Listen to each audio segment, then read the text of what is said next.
Hello everyone, welcome back to our channel English Madhyam. English Madhyam के platform पे हम editorial based practice exercise solve कर रहे हैं। स्टार्ट करते हैं आज का session with thought of the day, that is success is the sum of small efforts repeated day in and day out. देखो, सक्सेस कोई भी एक चीज की वजह से कोई भी व्यक्ति कामयाब नहीं हुआ।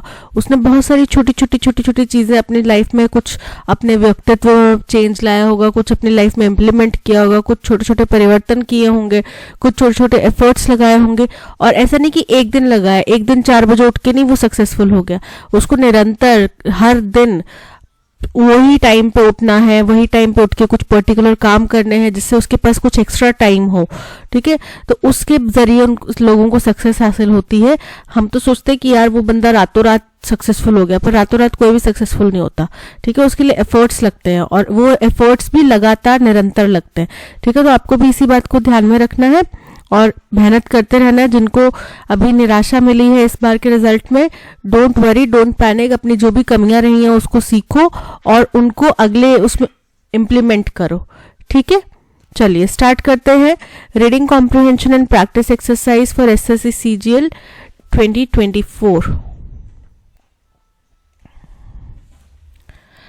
Concessions given to import of Tesla cars would hamper the efforts being made by other car companies operating in India. अभी एक्चुअली में ऐसा है कि कंसेशंस दिए नहीं गए हैं, बट अगर कंसेशंस दिए जाते हैं तो उससे क्या होगा, जो हिंदुस्तान में already car companies, manufacturing companies हैं, उनके जो भी थोड़े बहुत एफर्ट्स हैं, थोड़े बहुत उनके प्रयास हैं, अभी जैसे कई सारी कंपनीज हैं जो ईवी, इलेक्ट्रिक व्हीकल लेकर आ रहे हैं, तो उनके क्या है जो प्रयास है वो निराश हो जाएंगे, वो नीचे आ जाएंगे। क्योंकि टेस्ला कंपनी को अगर आप सब्सिडी दे रहे हो, कंसेशंस दे रहे हो, तो उनको तो मैन्युफैक्चरिंग कॉस्ट उतनी ही पड़ रही है। फिर उसके बाद में टेस्ला कंपनी का जो मॉडल है वो इस तरीके का है कि वो बाहर के कंपनी के कोई पार्ट्स यूज नहीं करते, वो सारे पार्ट्स वे खुद ही बनाते हैं। ठीक है, once again the issue of reducing import duty for importing their cars is in discussion for American electric car company Tesla.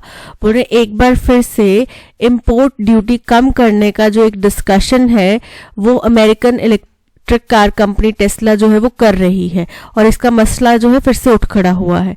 Till now, a 60% import duty has been imposed on any car whose price is less than $40,000 and a 100% import duty is imposed on cars costing more than $40,000। बोल रहे हैं कि अभी तक का तो क्या प्रावधान है, अभी तक का ये प्रावधान है कि अगर कोई $40,000 से कम कीमत की कार है तो उस पर 60% इम्पोर्ट ड्यूटी लगती है, और अगर कोई $40,000 से ऊपर की कार है तो उसके ऊपर 100% लगती है। This is done to protect the Indian automobile industry from unfair foreign competition। ये क्यों किया जाता है, ताकि हम इंडियन जो कंपनीज हैं, ऑटोमोबाइल इंडस्ट्री है, आपको पता है काफी फल फूल रही है, तो उसके कोई भी अनफेयर कंपटीशन फॉरेन से कोई कंपनी आ जाए कि हाँ हम सस्ती कार दे देंगे, या हम ये लग्जरी कार दे देंगे, हमको आपको फलाना फीचर दे देंगे, तो उससे उनके ऊपर कोई जोर ना पड़े, उनके ऊपर प्रभाव ना पड़े, उनकी कार मार्केट डिस्ट्रॉय ना हो, इसके लिए ये किया जा रहा है, ये इम्पोर्ट ड्यूटी लगाई जा रही है। India's automobile industry has made remarkable progress in the last few decades। कि पिछले कुछ दशकों में इंडिया की ऑटोमोबाइल इंडस्ट्री ने बहुत अच्छा प्रोग्रेस करा है। The share of the automobile sector इतना प्रोग्रेस करा है, पता है कि आईटी सेक्टर के बाद में ऑटोमोबाइल सेक्टर है जो सबसे ज्यादा ग्रोइंग है और फ्लरिशिंग है। और पिछले कुछ टाइम में जब आईटी सेक्टर भी डाउनफॉल कर रहा था, तब ऑटोमोबाइल इंडस्ट्री ने बहुत ज्यादा ग्रोथ दिखाई है। The share of the automobile sector in the total manufacturing output is of the country is about 49%। बोल रहे हैं कि ऑटोमोबाइल सेक्टर का जो टोटल आउटपुट है, मैन्युफैक्चरिंग आउटपुट है देश में, वो 49% है, and it constitute 7.1% of the total GDP, और हमारे जीडीपी का 7.1% का ये हिस्सा बनाता है। Most of the vehicles plying in the country are manufactured in India and very few vehicles are imported। बोल रहे हैं कि जितने भी हिंदुस्तान में व्हीकल्स अभी चल रहे हैं, फ्लाइंग मतलब चलना, तो जितने भी व्हीकल्स हिंदुस्तान में चल रहे हैं वो ज़्यादातर हिंदुस्तान में ही बनाए गए हैं। आप लोग कौन सी गाड़ियाँ चलाते हैं? टाटा चलाते हैं, मारुति चलाते हैं, यही सब गाड़ियाँ चला रहे हैं, जो कि महिंद्रा चला रहे हैं। तो ये क्या है? हिंदुस्तान में ही बनी हुई कंपनीज है। अब रिसेंट कुछ टाइम से फॉरेन कंपनीज जो है ज़्यादा, पहले जैसे रेनॉल्ट वगैरह थी, एक दो कंपनीज थी, वॉक्सवैगन, ये सब थी, बट अब और भी कंपनीज ने एक्सप्लोर करा है, एमजी, मॉरिस गैराज ने, या फिर किया ने। तो ये कुछ नए आ रहे हैं, एड ऑन हुए हैं, बट ज़्यादातर जो यूज़ करते हैं हम लोग वो इंडियन मेक ही करते हैं, राइट। और बोल रहे हैं बहुत थोड़े व्हीकल्स हैं जो इम्पोर्ट किए जाते हैं। Not only this, India's automobile exports were worth $21.2 billion। और ये नहीं कि इंडिया एक्सपोर्ट भी करता है, केवल इंपोर्ट ही नहीं करता, केवल मैन्युफैक्चर ही नहीं करता, एक्सपोर्ट भी करता है। $21.2 बिलियन का ये एक्सपोर्ट करते हैं। Tesla company has put up the condition of duty cut on the import of its cars to 18%।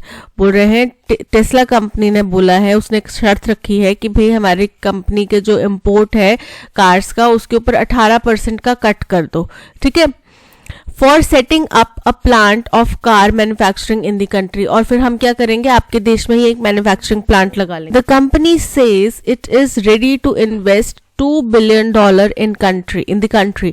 Company ने कहा है कि हम $2 बिलियन का इन्वेस्टमेंट करने को तैयार हैं, provided the import duty on it's cars is reduce, बशर्ते हमारी कार्स के ऊपर इम्पोर्ट ड्यूटी कम हो जाए। It's request is under consideration. अभी इनकी रिक्वेस्ट के ऊपर विचार किया जा रहा है, कोई फैसला नहीं किया गया। Today almost all the automobile companies in India have started producing electric and hybrid cars.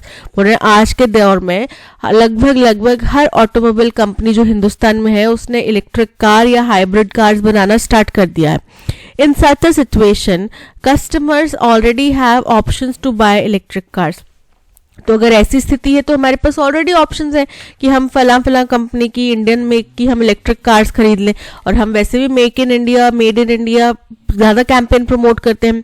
In India nearly 1 lakh electric cars are sold monthly. लगभग अभी 1 लाख कार्स बेची जा रही हैं हर महीने, and number is expected to rise rapidly. और ये नंबर तेजी से बढ़ने की उम्मीद है।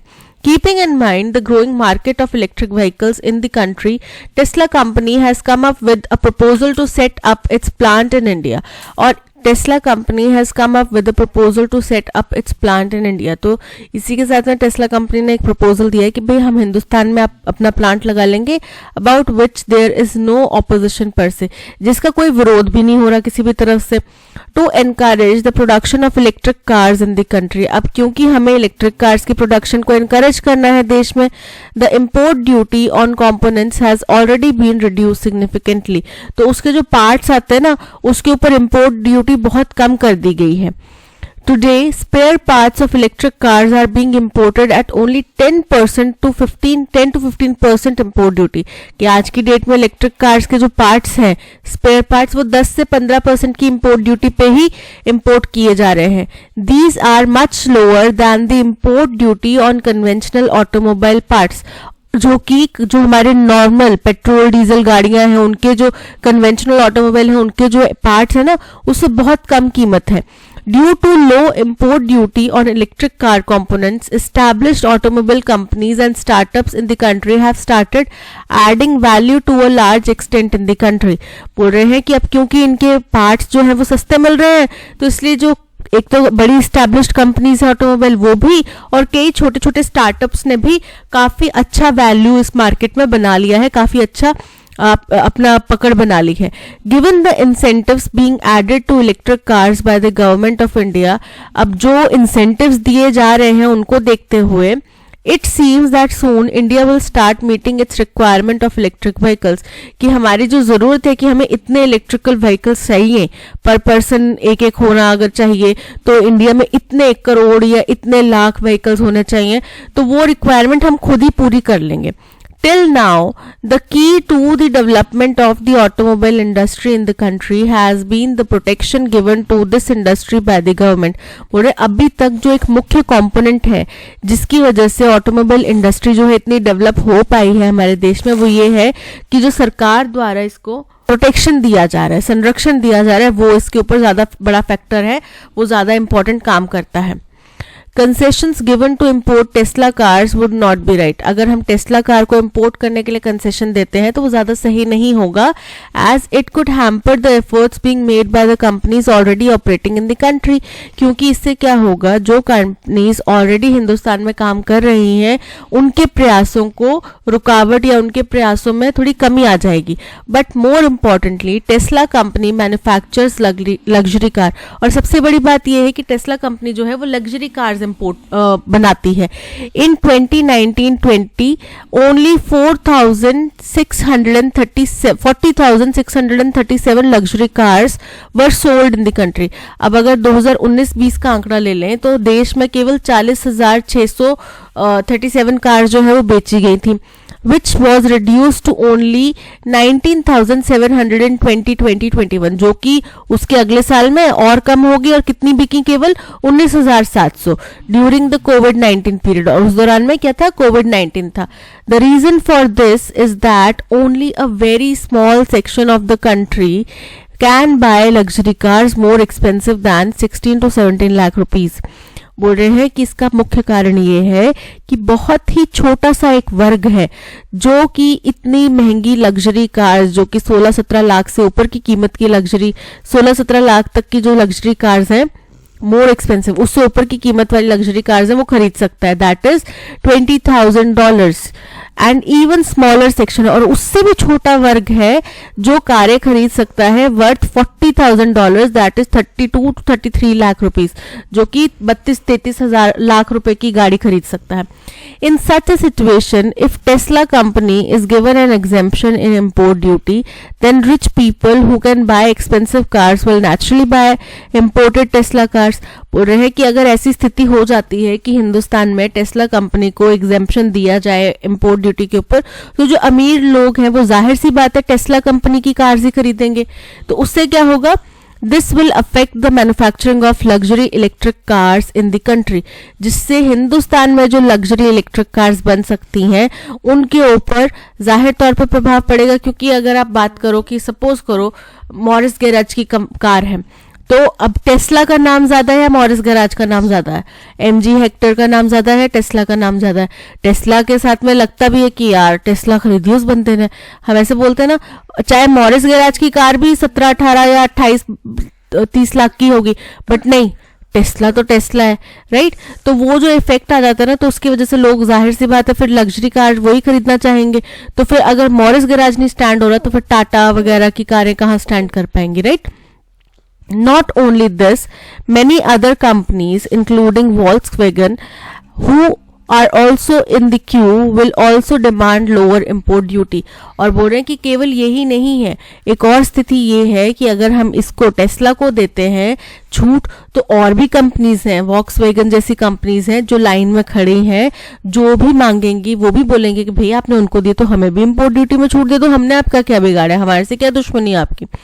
We also have to understand that domestic companies are already putting a lot of effort into research and development in manufacturing electric cars. हमें ये बात भी समझनी पड़ेगी कि जो हमारी डोमेस्टिक कंपनीज हैं वो बहुत ज़्यादा रिसर्च एंड डेवलपमेंट में अपने प्रयास लगा रही हैं, पैसा लगा रही हैं, जिससे कि इलेक्ट्रिक कार की मैन्युफैक्चरिंग हो सके और सुगम हो सके. An Indian company, Ola, with the help of investors, has made significant progress in the manufacturing electric scooters in the country. बोल रहे हैं इसी का उदाहरण देते हुए कि एक हिंदुस्तानी कंपनी है ओला, जिसने इन्वेस्टर्स की मदद से एक बहुत बड़ा प्रोग्रेस दिखाया है इलेक्ट्रिक स्कूटर देश में बना के. Similar efforts can be made in cars. इसी तरीके के एफर्ट्स हम कार्स में भी लगा सकते हैं, but the concession in import duty will hamper these efforts. लेकिन अगर हम टेस्ला को कंसेशन देते हैं तो उससे क्या होगा, ये प्रयास जो है वो थोड़े सुस्त पड़ जाएंगे. Okay, we have to understand that Tesla's business model is such that it does not encourage domestic manufacturers of components and only uses internal manufacturing technology. वही चीज़ कि हमें ये चीज़ समझनी पड़ेगी कि टेस्ला का जो बिजनेस मॉडल है वो ऐसा है कि वो डोमेस्टिक मैन्युफैक्चर होते हैं ना, जो स्पेयर पार्ट कंपोनेंट्स के, उनको प्रोत्साहन नहीं देगा. ठीक है, तो वो क्या करते हैं, उनका खुद का ही इंटरनल मैन्युफैक्चरिंग, स्पेयर पार्ट्स भी टेस्ला के, सब कुछ टेस्ला का, ये उनका कंपोनेंट, ये उनका बिजनेस मॉडल है. तो इससे क्या होगा, जो छोटे छोटे मैन्युफैक्चरर्स हैं, स्पेयर पार्ट कंपोनेंट्स के जो मैन्युफैक्चरर्स हैं, उनको भी प्रोत्साहन नहीं मिलेगा. तो हमारी इंडस्ट्री अगर इतनी बड़ी, केवल ऑटोमोबाइल इंडस्ट्री नहीं, उसके साथ जुड़ी हुई जो बाकी इंडस्ट्री है वो भी तो हैम्पर होएगी. तो हम क्यों इतना रिस्क ले एक कंपनी को यहाँ पे प्रमोट करने के लिए, और वो भी उसके लिए कि जिसका बहुत छोटा सा वर्ग है, जिसका खरीदार बहुत छोटा सा वर्ग है, उसके लिए हम अपने देश के करोड़ों की जीडीपी और हर चीज को दांव पे क्यों लगाएं. The expectation that the downstream value chain will develop the arrival of Tesla company is not correct. बोल रहे हैं ये जो हम उम्मीद कर रहे हैं कि डाउनस्ट्रीम वैल्यू चेन जो है वो डेवलप होगी अगर हम टेस्ला कंपनी को आने देते हैं, तो उससे ये चेन जो है वो डेवलप होगी, ये करेक्ट नहीं है, सही नहीं है. ठीक है, चलिए ये था पैसेज, काफी इजी पैसेज था. आई होप आपको समझ में आ गया होगा. अब चलते हैं क्वेश्चन नंबर 1 की तरफ. क्वेश्चन नंबर 1 कह रहा है, what is the tone of the line today spare parts of electric cars are being imported at only 10 to 15% import duty. कि आज के दिन में जो स्पेयर पार्ट्स हैं वो केवल 10 से 15% इम्पोर्ट ड्यूटी पर इम्पोर्ट किए जाते हैं. तो क्या इसमें आपको कोई क्रिटिकल टोन लग रही है, किसी की निंदा हो रही है, किसी के बारे में कुछ गंभीरता दिखाई जा रही है? नहीं ना, न्यूट्रल है, बिल्कुल सही न्यूट्रल है, इसमें कुछ नहीं है, केवल इंफॉर्मेशन है कि आज की डेट का क्या स्थिति है. So option B neutral is correct. What is the main theme of the passage? Passage की मेन थीम क्या है? To the progress of India's automobile sector and its contribution to the economy. कि उसने कितना प्रोग्रेस करा है, क्या ये है हमारा पैसेज का मेन थीम? नहीं ना, एक डिबेट चल रहा है टेस्ला कार के ऊपर इंपोर्ट ड्यूटी घटाने या नहीं घटाने के लिए. The debate over the import duties on Tesla cars and its implications for India's automobile industry. Option B is correct. What is the likely impact of reducing import duty on Tesla cars on other automobile companies in India? कि दूसरी automobile industries जो है, दूसरी automobile companies हैं, उनके ऊपर क्या प्रभाव पड़ेगा अगर हम टेस्ला के ऊपर इंपोर्ट ड्यूटी घटा देते हैं? It will increase competition among car manufacturers. बिल्कुल सही है कि हमारे इंडिया के जो मैन्युफैक्चरर्स हैं वो ऑलरेडी इतना प्रयास लगा रहे हैं, इतना एफर्ट कर रहे हैं, उनके ऊपर और प्रेशर पड़ेगा. तो हो सकता है कि वो कॉम्पिटिशन ना फेस कर पाए या झेल ना पाए और बाहर ही हो जाए रेस से, right. It will lead to a significant increase in India's GDP. India की जीडीपी तो ऑटोमेटिकली घट जाएगी ना, कि अगर एक कंपनी को इतना ज्यादा हम छूट दे देंगे तो टैक्सेस से भी तो, इंपोर्ट ड्यूटी से भी तो पैसा आता है, वो भी गया. और दूसरा चीज कि इस कंपनी का मॉडल ऐसा है कि ये लोकल मैन्युफैक्चरर्स को तो प्रोत्साहित करेगा ही नहीं, राइट. तो ये तो बिल्कुल नेगेटिव हो गया. It will have no impact. No impact कैसे नहीं होगा? अगर नो इम्पैक्ट होगा तो बिना उनको कोई परेशानी के दे दो छूट, बट इम्पैक्ट होगा ना, तभी तो मना कर रहे हैं. तो इनकरेक्ट है. It will encourage more foreign investments in underrated sector. बिल्कुल इनकरेक्ट है. So option A is correct.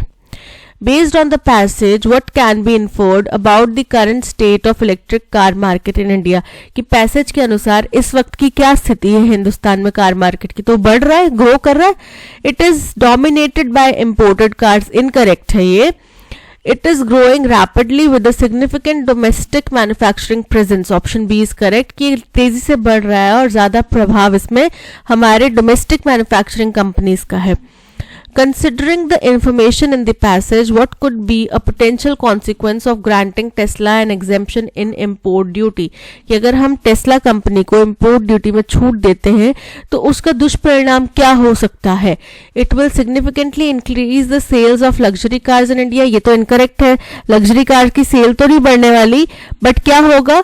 It may discourage domestic manufacturers from producing electric vehicles. बिल्कुल करेक्ट है कि शायद जो हमारे डोमेस्टिक मैन्युफैक्चरर्स इतना प्रयास लगा रहे हैं, इतना पैसा लगा रहे हैं, वो डिस्करेज हो जाए टेस्ला के आने से.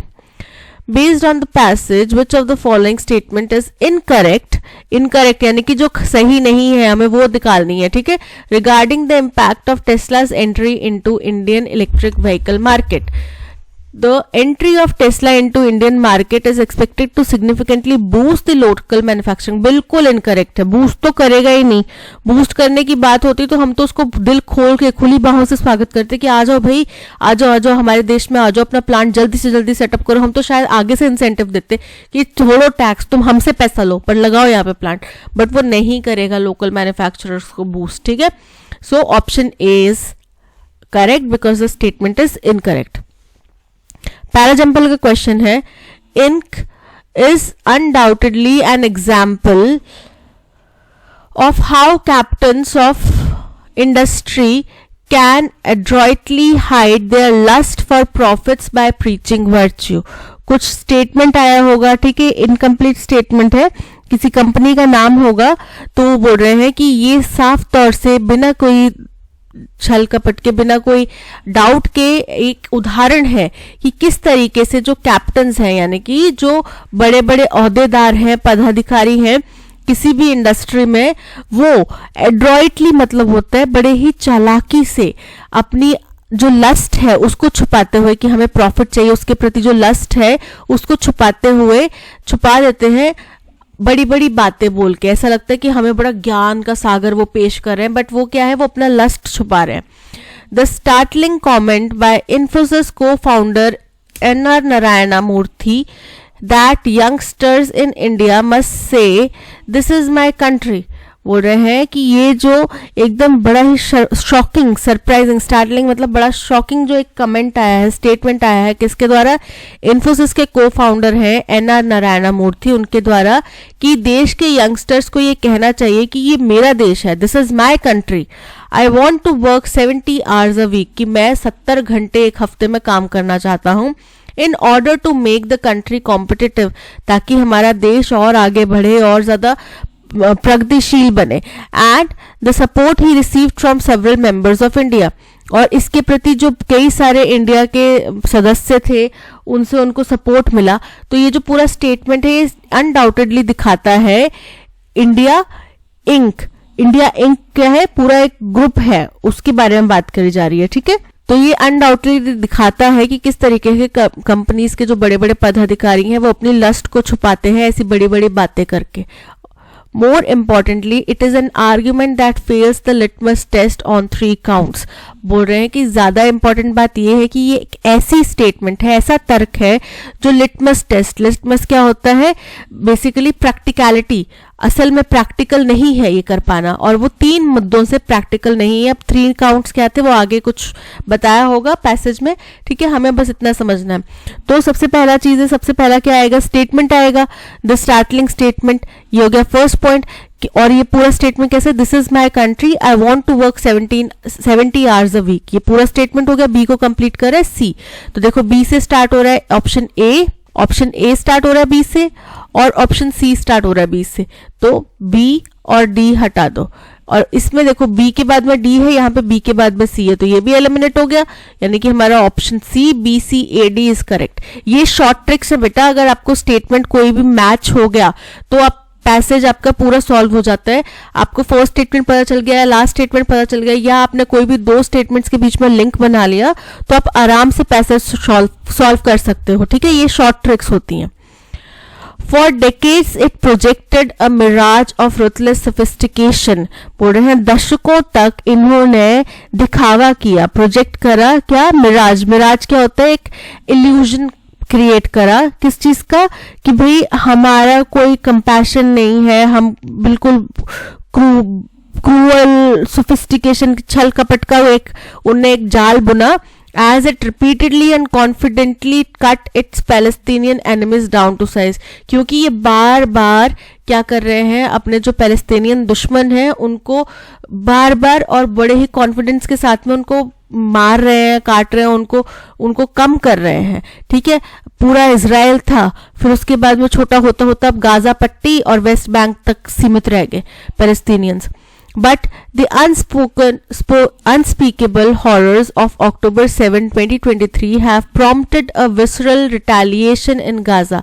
बोल रहे हैं लेकिन जो 7 अक्टूबर 2023 में बयान ना कर सकने वाली जो घटना हुई, इतनी दुखद घटना हुई, इसने क्या करा, इसने एक बहुत ही नॉन इंटेलेक्चुअल और आंतरिक कि भाई मेरे मन को शांति नहीं मिलेगी तब तक मैं नहीं रुकूंगा, वैसे वाली स्थिति जिसमें ये सूझबूझ रखने की जरूरत नहीं है कि यार छोटे छोटे बच्चे, 2 साल के बच्चे ने किसी का क्या बिगाड़ा था, या इस तरीके से बॉम्बिंग करेंगे तो फिर पूरी दुनिया देख रही है और मतलब कितना नुकसान हो रहा है, वो सही नहीं है. बट वो गैर सोच समझ के विसरल रिटेलिएशन देखा गया गाजा में.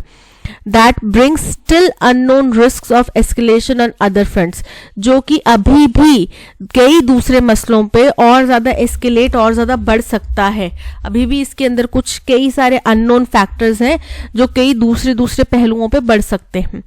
And the unprecedented suffering of innocent civilians that will recohete through generations, और जो ये सफरिंग है जो पहले कभी नहीं हुई, इनोसेंट सिविलियंस की सफरिंग इतनी ज्यादा जो कि सदियों तक दोहराई जाएगी, गाई जाएगी.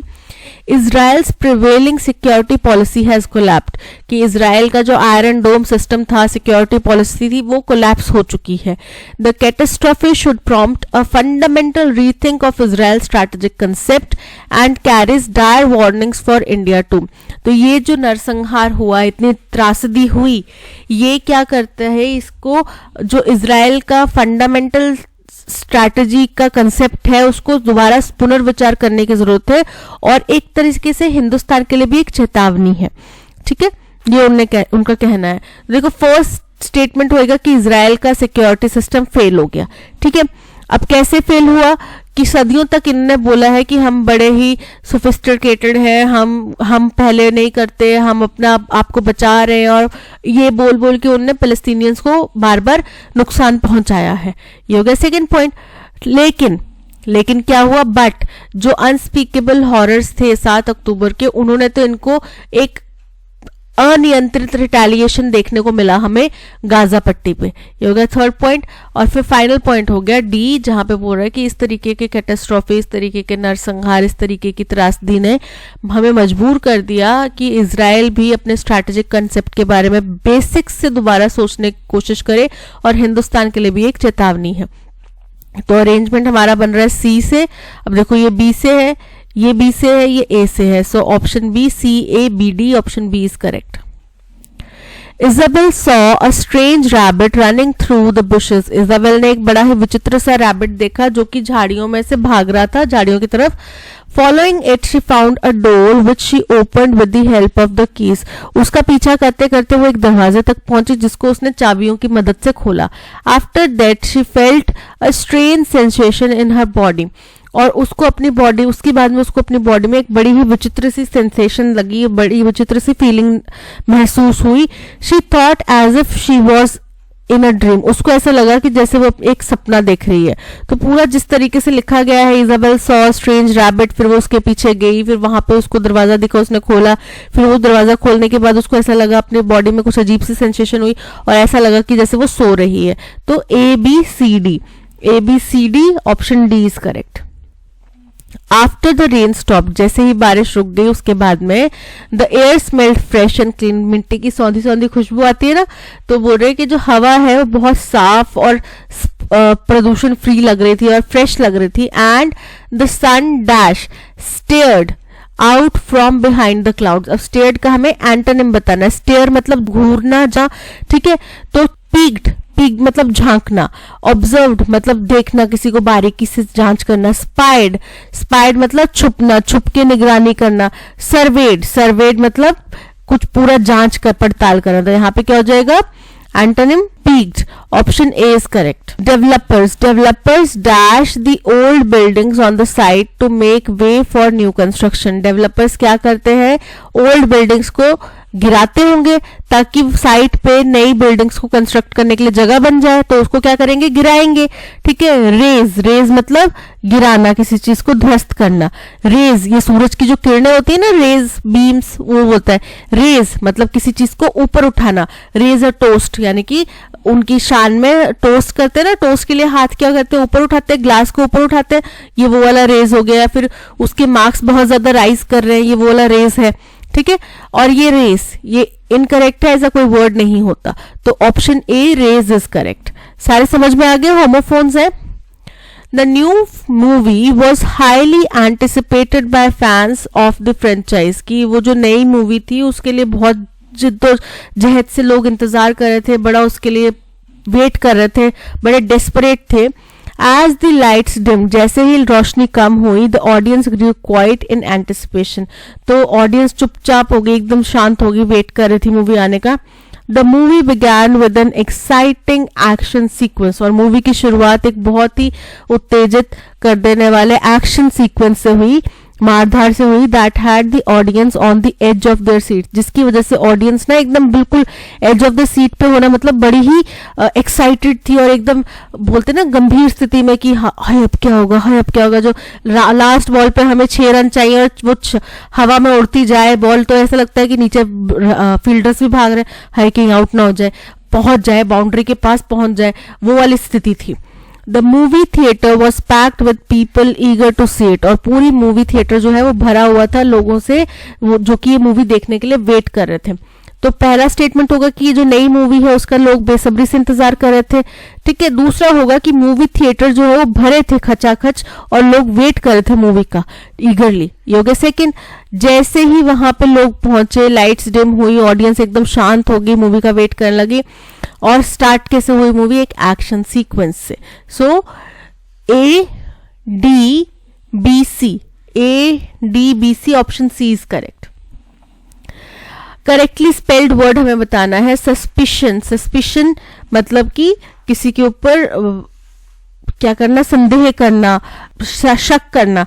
ठीक है, तो सस्पिशन के स्पेलिंग होते हैं SUSPICION, option A is correct. ये इनकरेक्ट है, इनकरेक्ट है, इनकरेक्ट है।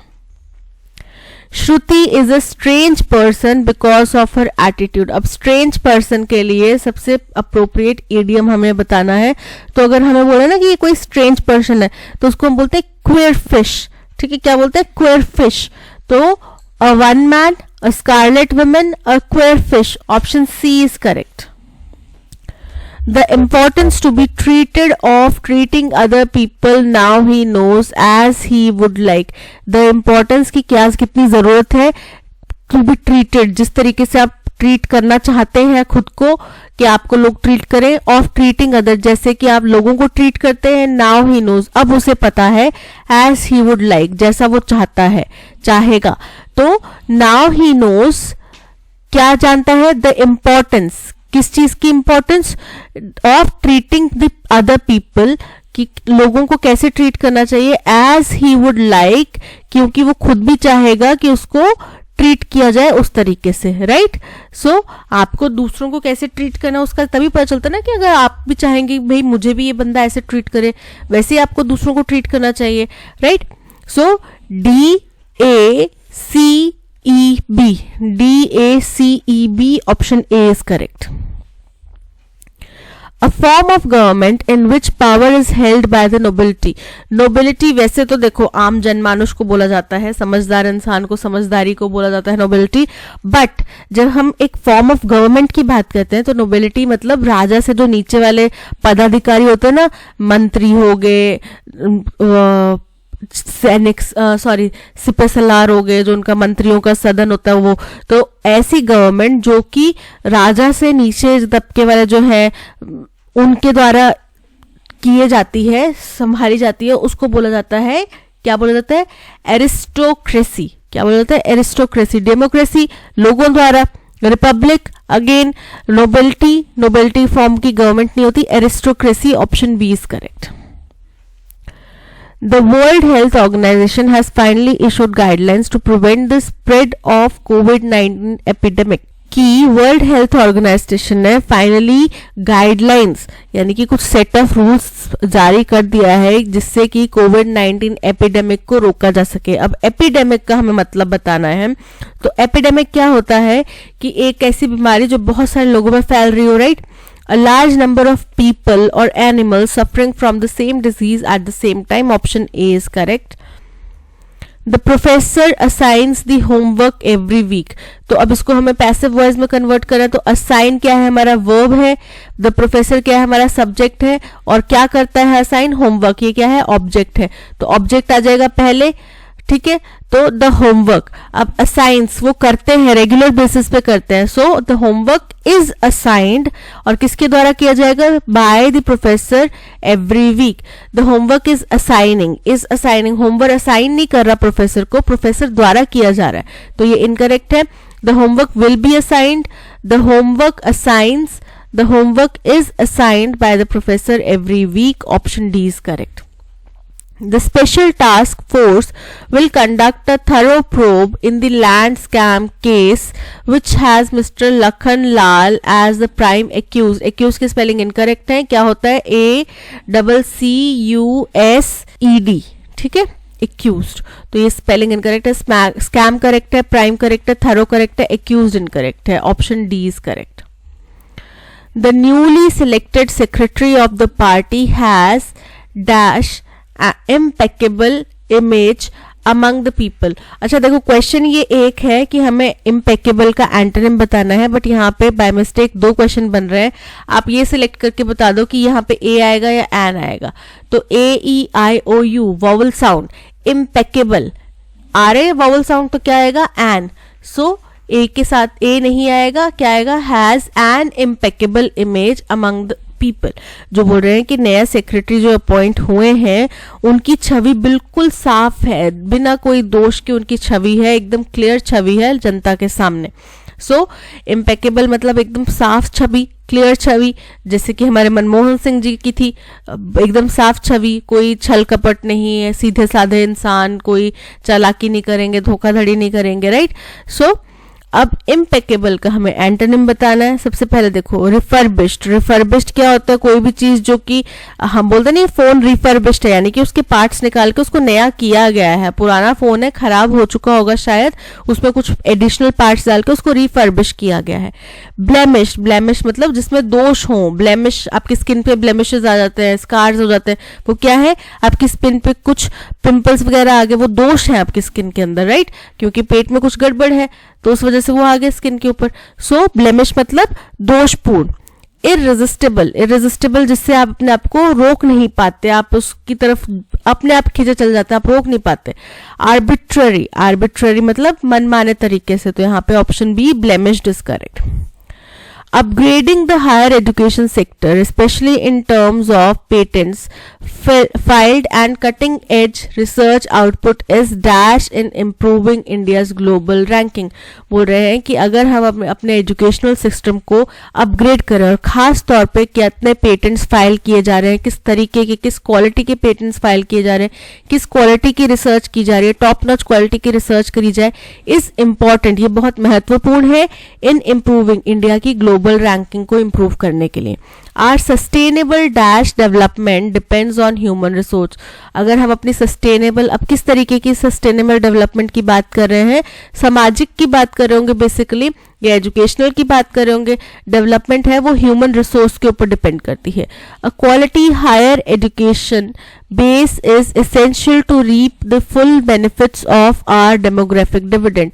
बोल रहे हैं कि हायर एजुकेशन सिस्टम बहुत अच्छा होगा, वही जरूरी है अगर हमें अपने डेमोग्राफिक डिविडेंड, डेमोग्राफिक डिविडेंड क्या होता है कि किसी भी देश में जो जीडीपी है वो जो उस देश की एज ग्रुप है, कितनी वर्किंग एज ग्रुप है वो काम कर रही है, उसके ऊपर डिपेंड करता है, उसको बोलते हैं डेमोग्राफिक डिविडेंड। तो उसके ऊपर डिपेंड करेगी अगर हमें अपने डेमोग्राफिक, क्योंकि इस वक्त हमारे सबसे ज्यादा यंगस्टर्स जो है वर्किंग क्लास में, मतलब सबसे फ्रेश हमारा कोटा है, कोशेंट है जो वर्किंग क्लास में है, तो हमें अगर उसका भरपूर फायदा उठाना है तो हमारा एजुकेशनल सिस्टम अच्छा होना चाहिए, उनका बेस स्ट्रांग होना चाहिए। In higher education, the strategies of the 12th plan dash on technical education, distance learning, quality research, infrastructure, faculty and curriculum content. बोल रहे हैं कि अगर हायर एजुकेशन की बात करें तो जो 12th प्लान की हमारी स्ट्रैटेजी है वो शायद निर्भर करती होगी टेक्निकल एजुकेशन पे, डिस्टेंस लर्निंग पे, इन सब चीजों के ऊपर। Dash efforts of the government departments and the private sector are needed to dash the plan's educational goals। तो अब किस तरीके के एफर्ट्स चाहिए हमें सरकार की तरफ से और प्राइवेट सेक्टर्स की तरफ से, जो कि ये जो प्लान है इसके गोल को अकम्प्लिश करने में हमें मदद कर सके। So upgrading the higher education sector in terms of patents filed and cutting edge research output is dash in improving, is unrequired जरूरी नहीं है, deserving वो बिल्कुल सही है, सटीक है, fulfilling यानी कि तृप्त करने वाला है, पूरा करने वाला है, essential जरूरी है, तो यहाँ पे क्या आएगा, जरूरी है ना वो, so option D essential is correct। Our sustainable dash development, social सामाजिक, इकोनॉमिक यानी कि पैसे के आर्थिक, साइकोलॉजिकल यानी कि मानसिक, और पॉलिटिकल यानी कि राजनीतिक। तो राजनीति के लिए आपको कोई पढ़ाई वगैरह के उसमें ह्यूमन रिसोर्स की जरूरत नहीं है, साइकोलॉजिकल में नहीं है, इकोनॉमिक में नहीं, सोशल सामाजिक, ऑप्शन ए इज करेक्ट।